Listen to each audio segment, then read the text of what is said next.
सती बिना पुरुष सती बिना, लेकिन बहन की नाम सती बिना पुरुष। हमारे नाम माता जी सोनी घर में यार छठी रात में नाम रखो अरे सोनी घर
राजा गोपीचंद। लेकिन जब से गुरु की भक्ति में गए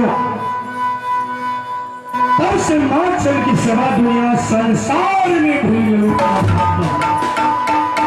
गुरु महाराज कहाँ पठाने साल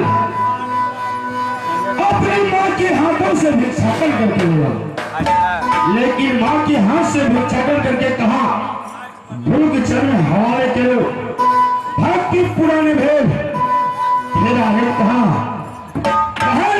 पत्तापुर में बस बहन के हाथों से भिक्षाटन करती है, लेकिन बहन के हाथ से भिक्षाटन करके गुरु के चरण हवाले करो, भक्ति पुराने भेद।